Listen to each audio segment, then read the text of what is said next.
오늘 우리에게 주신 하나님의 말씀 보도록 하겠습니다. 레위기 23장 23절로 32절 말씀입니다. 생명의 샘가 4월 27일 목요일 말씀 나팔절과 속죄절 함께 읽겠습니다. 여호와께서 모세에게 말씀하여 이르시되 이스라엘 자손에게 말하여 이르라. 일곱째 달 곧 그 달 첫날은 너희에게 쉬는 날이 될지니 이는 나팔을 불어 기념할 날이요 성회라. 어떤 노동도 하지 말고 여호와께 화제를 드릴지니라. 여호와께서 모세에게 말씀하여 이르시되 일곱째 달 열흘 날은 속죄일이니 너희는 성회를 열고 스스로 괴롭게 하며 여호와께 화제를 드리고 이날에는 어떤 일도 하지 말 것은 너희를 위하여 너희 하나님 여호와 앞에 속죄할 속죄일이 됨이니라. 이날에 스스로 괴롭게 하지 아니하는 자는 그 백성 중에서 끊어질 것이라. 이날에 누구든지 어떤 일이라도 하는 자는 내가 그의 백성 중에서 멸절시키리니 너희는 아무 일도 하지 말라. 이는 너희가 거주하는 각처에서 대대로 지킬 영원한 규례니라. 이는 너희가 쉴 안식일이라. 너희는 스스로 괴롭게 하고 이 달 아흐렛날 저녁 곧 그 저녁부터 이튿날 저녁까지 안식을 지킬지니라. 아멘. 오늘 말씀은 그 유대인들에게 있어서는 큰 절기를 할 수 있는 나팔절과 속죄절에 대한 소개가 나와 있어요. 이 나팔절은 23절부터 25절까지의 소개인데, 그러니까 7월 1일이죠. 그 1일에 너희에게는 쉬는 날이 된다, 이런 말씀을 하고 있어요. 이는 나팔을 불어 기념할 날이요 성회라. 그러니까 이 날은 어떤 날인가 하면 그 유대력으로 있어서는 우리랑 달이 좀 다르긴 한데 7월이면 우리한테는 여름이지만 그리고 한 해의 중간쯤에 이르지만 여기 유대인들에게는 유대력으로서는 우리식대로 하면 1월 1일입니다. 그래서 새해 첫날을 알리는 거죠. 나팔을 크게 불면서. 그러니까 이때 마치 우리가 송구영신 예배를 드리는 것처럼 혹은 1월 1일을 새해 시작으로서 하나님 앞에 그 해의 소망을 담고 지나간 날을 회개하고 또 정리하고 하는 그러한 날로서 하나님 앞에 나아가듯이 특별한 날로서 나팔절을 지키는 것이죠. 그런가 하면 26절서부터 32절까지의 이 말씀은요, 대속죄일입니다. 그러니까 이 날은 또 아주 중요한 날이죠. 왜냐하면 이날은 지금껏 하나님 앞에 범죄하고 하였을 때는 부지 중에 짓든 어떤 일로 죄를 짓건 하나님 앞에 속죄제를 혹은 속건제를 하나님 앞에 드려 회개하는 날로 각 개인이 그렇게 제사를 드려왔어요. 그런데 모든 사람들이 완벽하게 하나님 앞에 속죄를 하지 못하는 경우들도 있단 말이죠. 혹여는 속죄를 했다 하더라도 그 이후에 부지 중에 지은 이 죄들에 대해서 생각지 못하고 하나님 앞에 속죄하지 못하는 일들도 다반사 일어났겠죠. 그렇기 때문에 하나님 앞에 개인적으로 속죄한 것들에 대한 것 외에 모든 백성들을 대상으로 하여서 부지 중에 지은 죄까지도 다 청산하는 날이 바로 이 날이에요. 그래서 굉장히 중요한 날입니다. 이 날은요, 유일하게 대제사장이 1년에 한 번 대속죄일 날만 그 성소 안에 더 들어가면 지성소가 있어요. 지성소 안에는 하나님의 임재를 상징하는 임재하는 곳인 그 언약궤가 있단 말이죠. 1년에 딱 한 번 대제사장만이 들어가서 속죄할 수 있는 날이 바로 대속죄일입니다. 이때에는 백성들이 아무것도 할 게 없어요. 그냥 바깥에서 모든 되어진 일들을 지켜보고 기다리고 있어야 하는 거죠. 이때에는 사실 대속죄제에 대한 이 제사장의 규례는 16장에 자세하게 나와 있어요. 그 대제사장은 이제 지성소에 들어갈 때 백성들의 죄를 먼저 지고 들어가는 게 아니에요. 그 피를, 속죄의 피를 먼저는 자기 자신이 하나님 앞에 부지 중에 지은 죄까지도 혹은 자신의 가족까지도 먼저 속죄를 해야 돼요.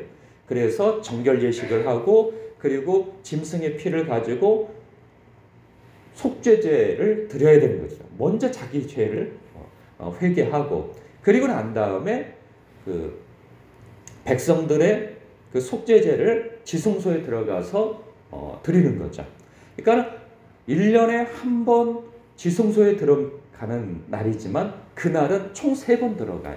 먼저는 향로를 가지고 지성소에 들어가서 향을 짙게 피워서 대제사장과 하나님 사이에 안개를 피워서 자신의 죄를 하나님 앞에 가리는 거죠. 왜냐하면 그렇지 않으면 그 죄로 인하여서 죽을 수가 있어요.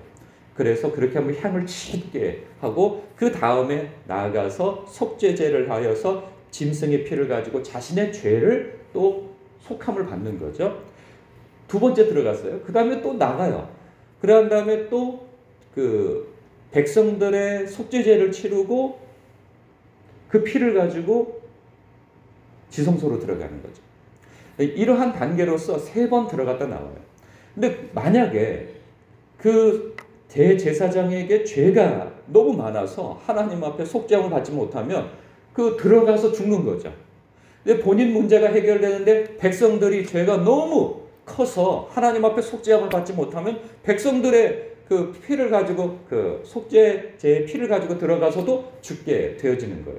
그러니까 그날은 대제사장에게 있어서는 굉장히 긴장이 되어지는 날이고 온 백성들에게 있어서도 아주 긴장이 되어지는 날이죠. 그렇게 지성소에서 드렸던 속죄의 그런 제물을 또 성소에서 더 나아가서 이렇게 뜰에 있는 번제단까지 이르기를 단계적으로 다 누가 하냐면 대제사장이 그 모든 절차를 다 한단 말이죠. 그러면 그때 백성들은 무엇하고 있느냐? 바깥에서 있는 거예요.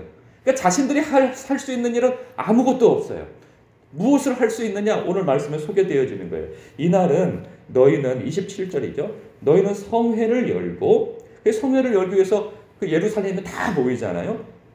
그래서 화제를 드리고 이날에는 어떤 일도 하지 말라는 거예요. 그리고 또 하나 기억할 게 있으면 스스로 괴롭게 하라는 거예요. 스스로 괴롭게 한다는 게 무엇이겠어요? 이것은 좀 관용적 표현인데 금식하는 날로 정하라는 거죠.